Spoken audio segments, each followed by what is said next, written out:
This story is titled, He's Not Your Child. He Never Was. She confessed after 12 years, laughing at my shock. You were just the better provider, her mother added. I stayed silent, just updated my will. That night when the DNA test results arrived in my lawyer's letter, her 53 missed calls told me everything. Hey everyone! Before we jump into today's video, I need your help. We've noticed the channel is losing some traction, and subscribing is one of the best ways you can support us. It's quick, free, and it helps us keep bringing you awesome content. Your support means the world. Let's keep this channel growing together. Thanks so much. Now let's start the video.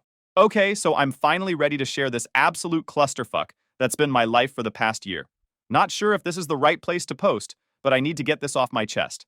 Maybe it'll help someone else who's been screwed over like I was. I always thought I had a pretty decent life going. Nothing fancy, just normal everyday stuff, you know? Married my high school sweetheart right after college. Yeah, I know, classic move. Landed an okay job in finance that pays the bills without working me to death. Bought a starter home in a decent neighborhood where you don't have to worry about your packages getting stolen. Living that average American life and pretty happy with it. We had our son about 2 years into the marriage. Holy shit. I'll never forget that day. Best moment of my entire life, hands down.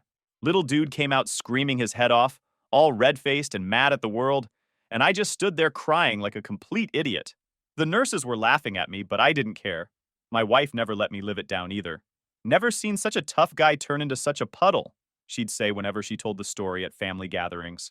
Looking at him in that little hospital blanket, I swore I'd always protect him, give him a better life than I had. Be there for every moment, unlike my own dad who took off when I was 9. All that sappy shit new parents promise. Fast forward 12 years. Pretty standard life. Work, soccer practice, video games with the kid, barbecues on weekends. Oh, and my mother-in-law moved in with us after her divorce 3 years ago. Not ideal having your mother-in-law all up in your business 24/7, but whatever.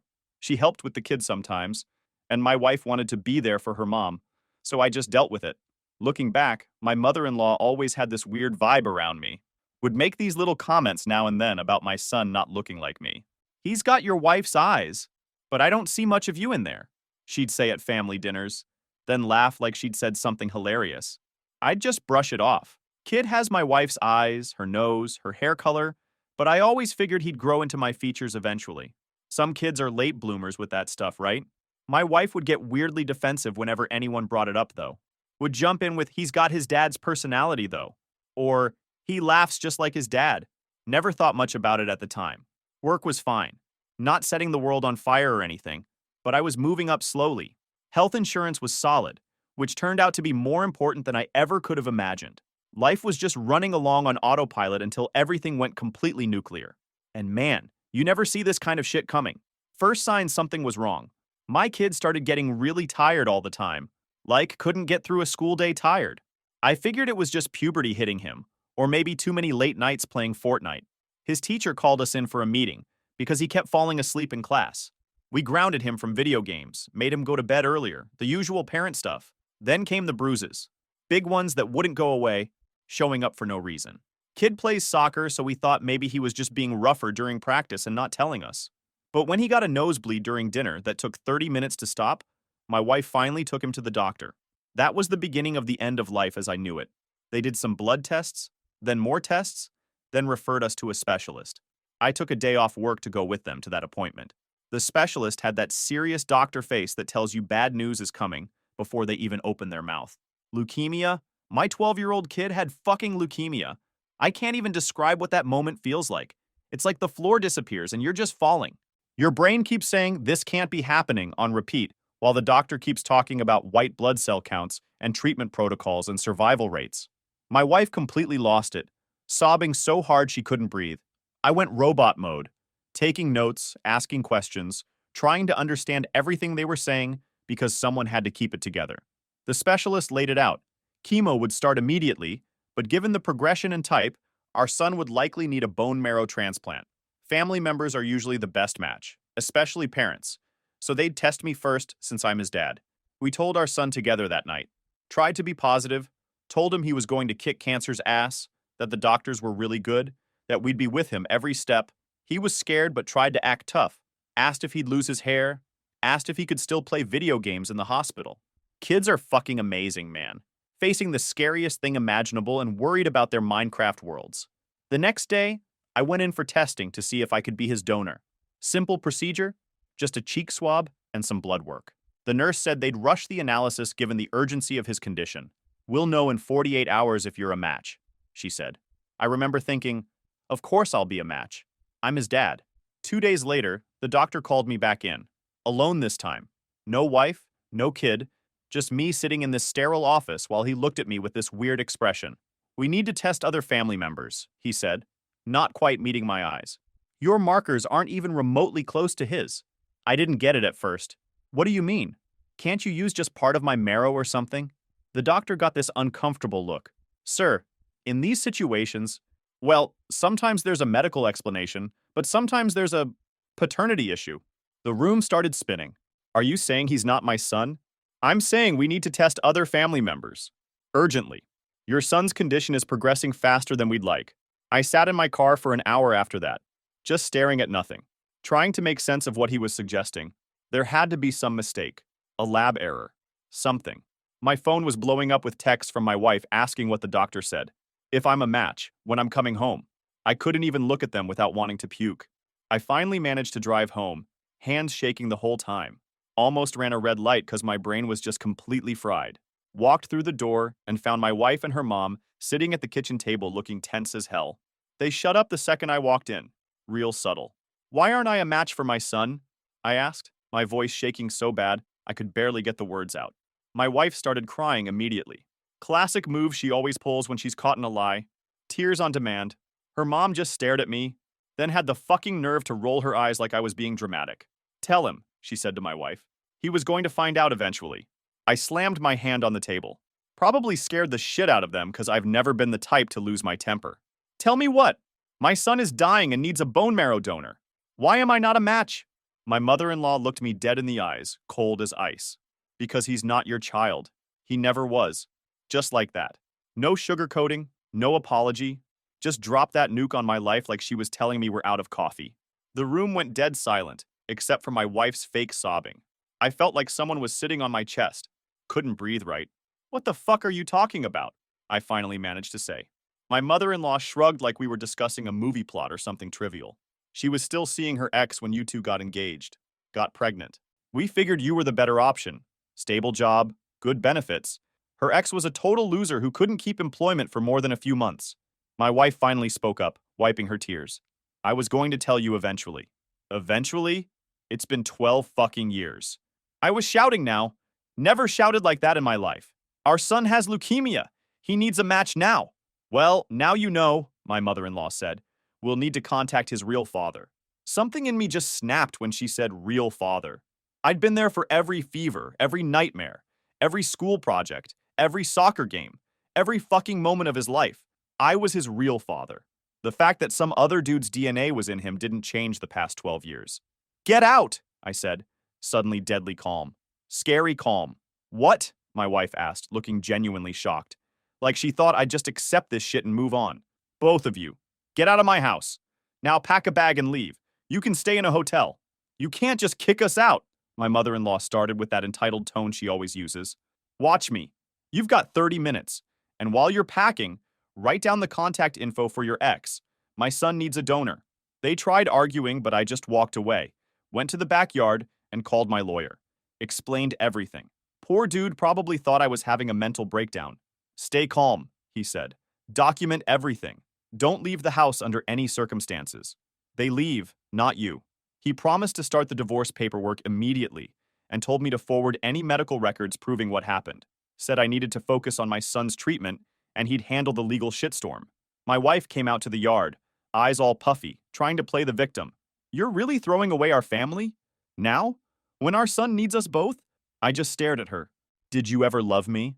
Or was I just a walking ATM this whole time? Of course I loved you. I still do. This doesn't change anything between us. Unreal. Doesn't change anything? You've been lying to me since day one. Everything about our life together is a lie. Not everything, she said, reaching for my hand. I pulled away like she was covered in acid. Does he know? I asked. Does our son know I'm not his biological father? No! God number. And there's no reason for him to find out. This can stay between us. I laughed. Actually laughed. Stay between us? The doctors need his biological father's information now. He needs a bone marrow transplant. Or did you forget our son has cancer because you're so busy trying to cover your own ass? That shut her up. She wrote down her ex's name and last known contact information. Apparently, they hadn't talked in years, but her mom had kept tabs on him through mutual friends. Because of course she did. I called the hospital right away and gave them the information. They said they'd try to locate the guy ASAP. An hour later, my wife and Mill were gone. They tried to take a bunch of valuable stuff, but I told them I had already photographed everything in the house, and anything missing would be reported stolen. Mill tried to take some antique jewelry that belonged to my mom. The absolute nerve of these people, seriously. I spent that night sitting in my son's room while he slept, just watching him breathe. He looked so small and pale already from the first round of chemo. I kept thinking about all the moments from his life, all those memories that made him my son, regardless of DNA. The next morning was hell. Had to take him to his hospital appointment for more tests. He asked where his mom was. She had to take care of some stuff with Grandma, I said, hating that I had to lie to him. She'll visit you at the hospital later. The doctors took more blood, ran more tests. His oncologist pulled me aside to say his numbers weren't good. The cancer was aggressive. We needed to find a donor match as soon as possible, or start looking at more experimental treatments. I broke down in the hospital bathroom. Only time I've cried through this whole mess. Punched the wall so hard I fractured a knuckle, which was stupid because my son needed me in one piece. When I got back to his room, there was a text from my wife asking if she could come see him. I said yes, because despite everything, he needed his mom. Told her not to bring her mother and not to talk to me. She showed up looking like shit, which gave me a tiny bit of satisfaction. Didn't speak to me, just went straight to our son and acted like supermom. Brought his favorite comics and some new video game. I left them alone and went to talk to the doctors about next steps. The hospital had a whole team working to locate the biological father through my wife's hesitant cooperation. Turns out she'd been keeping tabs on him all these years, just in case, which made me wonder if she'd ever actually cut contact with him at all. I also wondered how many other lies she'd told me over the years. If she could lie about something this huge, what else was fake? Our entire relationship? Every moment I thought we were happy? That night I couldn't sleep. Kept replaying every memory, trying to spot the signs I missed. Times she was weird about him not looking like me. Times she got defensive about paternity jokes from friends. And her mom. All those snide little comments over the years suddenly made sense. The betrayal was so complete, so thorough, I couldn't even process it. Didn't know who I was anymore if I wasn't this kid's dad. But then I'd remember. I am his dad. Maybe not biologically, but in every way that actually matters. The next morning they found him. The biological father. Hospital called to say they'd made contact and he was willing to come in for testing immediately. He showed up at the hospital that afternoon. I was sitting in my son's room while he was sleeping off his latest round of meds. Nurse came in and said someone wanted to talk to me in the consultation room. I figured it was another doctor or something, but it was him. Not what I expected at all. In my head, I'd built this guy up to be some kind of player who'd seduced my wife. Maybe taller than me, better looking, whatever. But he was just normal. Average height, starting to go bald, dad bod. Looked scared shitless, honestly. I'm Jay, he said, holding out his hand. I didn't take it. You're the biological father, I said. Not a question. He nodded, looking like he might puke. I had no idea. None. She told me she miscarried. Well, that was a twist I didn't see coming. What? Yeah, we dated in college. Broke up, then hooked up one last time before she got serious with you. She called a few weeks later to say she was pregnant, but lost the baby. I never questioned it. Great. So she'd lied to everyone. Fan-fucking-tastic human being. My wife. So you never knew you had a son? I asked, still trying to process this new information. Number, I swear to God. I would have been there if I knew. I wouldn't have. He trailed off, obviously uncomfortable. Wouldn't have what? Let another man raise my kid thinking it was his, he finished quietly. We sat in silence for a minute. Two guys whose lives got completely fucked by the same woman. I've got 2 other kids now, he said finally. Married. Decent job. I didn't care about his life story, but I needed to know one thing. Are you a match? For the bone marrow? They're testing me now. Should know soon. He hesitated. Can I see him? Every part of me wanted to say no. This stranger had no right to my son, but that wasn't fair to my kid, who needed every possible chance at survival. Not yet, I said. He doesn't know about any of this. He's dealing with enough right now. Jay nodded. I understand. I just want to help. Whatever he needs. The doctor came in then with the preliminary results. Jay was potentially a match. They needed to do more specific testing, but it looked promising. First piece of good news in this whole nightmare. I left them to discuss the medical stuff and went back to my son's room. He was awake now, tubes everywhere, skin pale as paper. "Where'd you go, Dad?" he asked, voice all raspy. Dad. That word hit different now, but it was still true, wasn't it? "Just talking to the doctors, buddy. How you feeling?" "Like crap," he said, trying to smile. "Where's Mom?"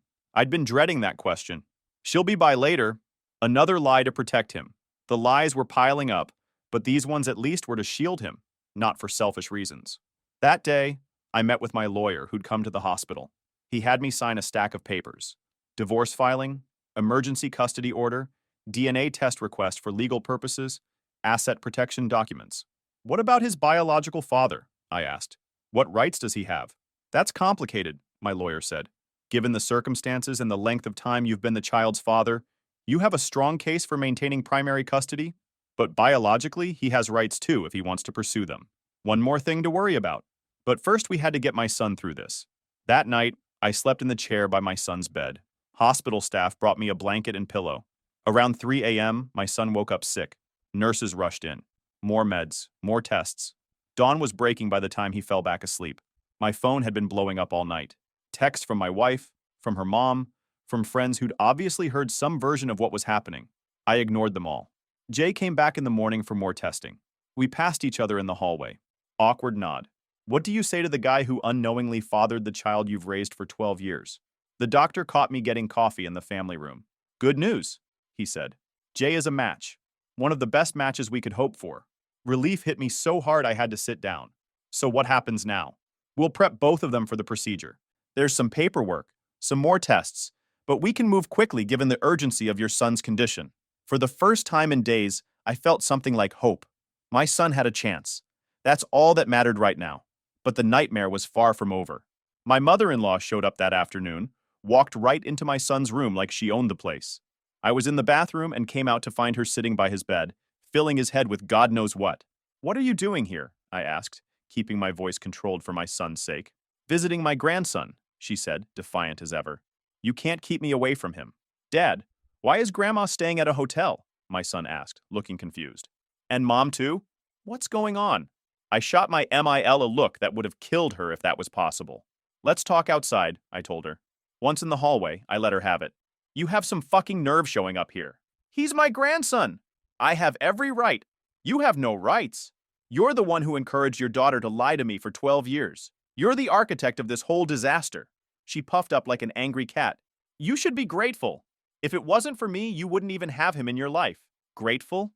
For being lied to? For raising another man's child without my knowledge or consent?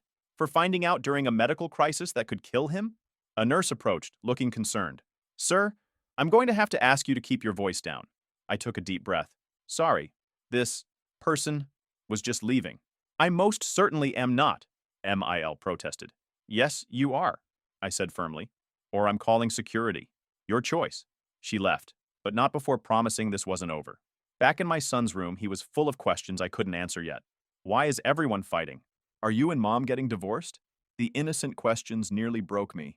How do you explain to a 12-year-old that his entire life is built on a lie while he's fighting cancer? "There's some grown-up stuff going on," I said carefully, "but nothing for you to worry about right now. Your job is to focus on getting better." He didn't buy it, but he was too tired to push. Fell asleep shortly after. I sat there watching him sleep, wondering how the hell we were going to get through this. One day at a time, I guess. One fucking disaster at a time. The next day was the big one. They were prepping Jay, the biological father, for the bone marrow donation. My son was getting pumped full of meds to prepare his system. The doctors explained everything to him in kid-friendly terms, but basically they were wiping out his entire immune system to make room for the new cells. My heart broke watching him try to act tough when he asked if it would hurt, but I could see the fear in his eyes. The doctor assured him he'd be asleep and wouldn't feel a thing during the procedure, though he might feel crummy afterward, as his body rebuilt itself. I didn't get to meet with Jay before the procedure. Probably for the best. The whole situation was awkward enough without having to make small talk with the guy who unknowingly fathered my son because my wife is a pathological liar. My wife showed up right before they took our son to prep. I'd been there all night and looked like warmed over death. She, of course, looked fresh and put together, ready to play the devoted mother role. Watching him try to be brave destroyed me inside. 12 years old and facing something most adults would crumble under.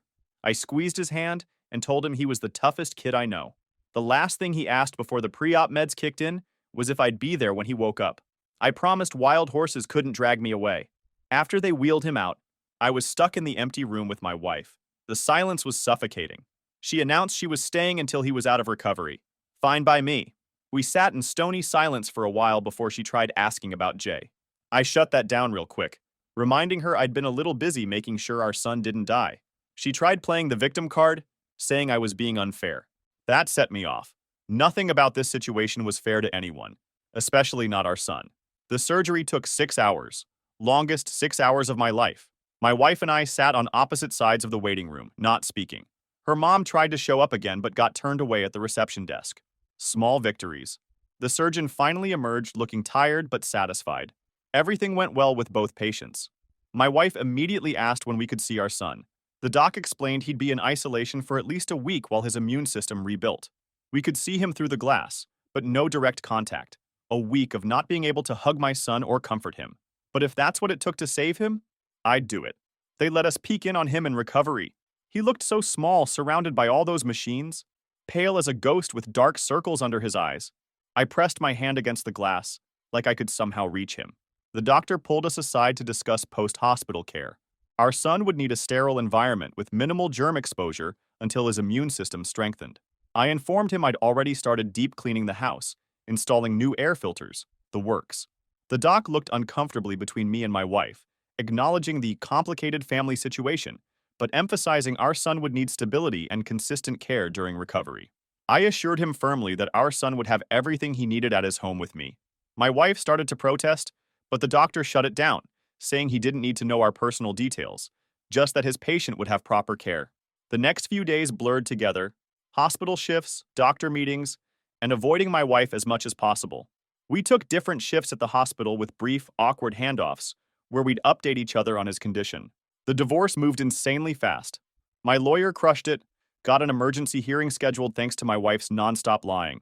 She tried to play victim, claiming I was ditching her during a family medical crisis, but the judge shut that down real quick after seeing the DNA results and hospital records.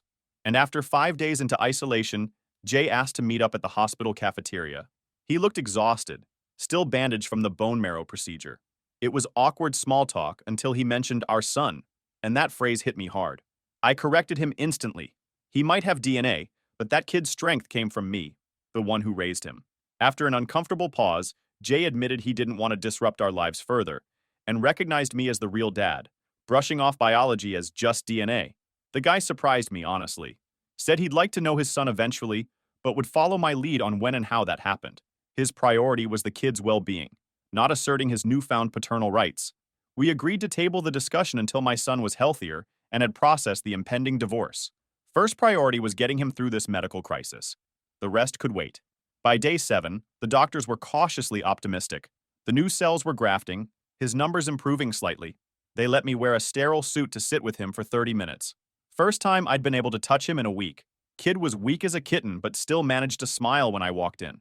Made some joke about me looking like an astronaut. Even sick as hell, he was trying to make me feel better. That's my boy. Throughout everything, my wife kept trying different ways to get back in my good graces. Apologies, excuses, and promises to fix things. I shut it all down, only talking about our son's medical care. The nurses caught on quick and started scheduling our visits separately to avoid the tension. Discharge day finally arrived. When the doctor gave the all clear, I barely held it together. I made it to my car before completely breaking down, the relief and anger crashing over me. But I pulled myself together because my son needed me strong. Driving home, watching him rest peacefully in the back seat, I made a promise to myself. No matter what happened, I'd always be his dad first. First night home, my son was quiet. Too quiet. Kid who'd normally talk my ear off just stared at the TV, barely saying 2 words. When I was getting him settled into bed, he finally asked the question I'd been dreading. Are you and mom getting divorced? Couldn't lie to him. Told him yes, we were. He started crying, asking if it was his fault, if it was because he got sick. Broke my fucking heart. I assured him none of this was remotely his fault, that grown-ups sometimes have problems that have nothing to do with their kids. He asked when mom was coming home.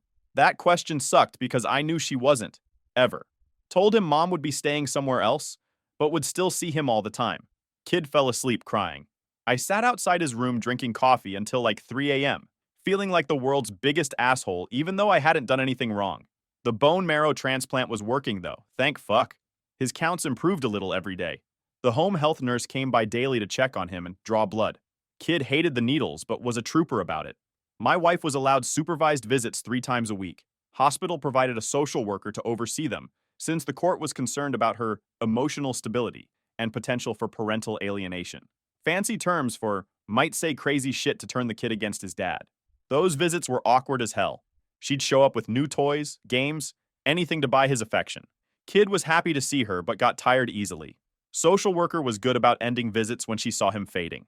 About 2 months after coming home, I finally had the conversation I'd been dreading, telling my son the truth about his biological father. Had a child psychologist help prep me? And honestly, it was the toughest talk of my life. I sat him down, reassured him I'd always be his dad no matter what DNA said, then gently explained that his mom hadn't been fully honest, and the guy who donated bone marrow was actually his biological father. He got upset, asked a lot of hard questions. Why his mom lied, if he had to call this other guy dad, or if this was why we were divorcing. But I answered the best I could without trashing his mom. We both cried, and in the end, he hugged me tight and said, "You're still my dad," which completely broke me. A few days later, he surprised me by saying he wanted to meet Jay, and though the first meeting was awkward as hell, they bonded over Minecraft.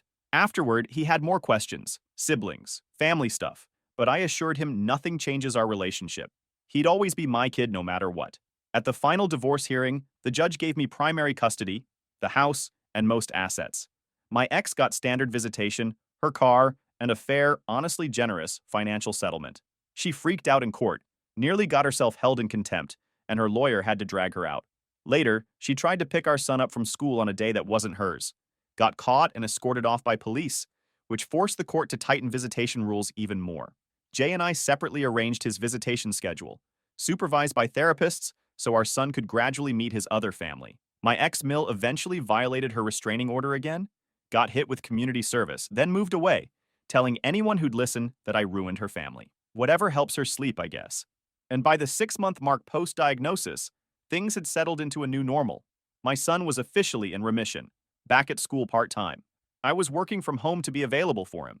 My ex had her visitation schedule that she mostly stuck to. We kept the therapy going even after he physically recovered. Best decision ever. Gave him a safe space to process everything without worrying about hurting anyone's feelings. Started dating again recently. Nothing serious, just coffee here and there, with a pediatric nurse I met through my son's hospital stays. She gets the whole complicated family situation. My son likes her, which matters more than anything. One night, my son beat me at some video game and looked nervous about my reaction. I just laughed and messed up his hair. "That's my boy," I said without thinking. The smile he gave me in return was worth everything we'd been through. So yeah, that's where things stand now. Life turned upside down, but we survived. More than survived, found a new kind of strength I never knew we had. For those wondering, yeah, Jay is legally recognized as the biological father now, but I maintain primary custody and all parental rights. He's cool with that arrangement. Says I earned it by being there for 12 years when he couldn't be. The one good thing that came out of this nightmare? I know who my real family is now, and I know what I'm made of. Turns out it's stronger stuff than I thought.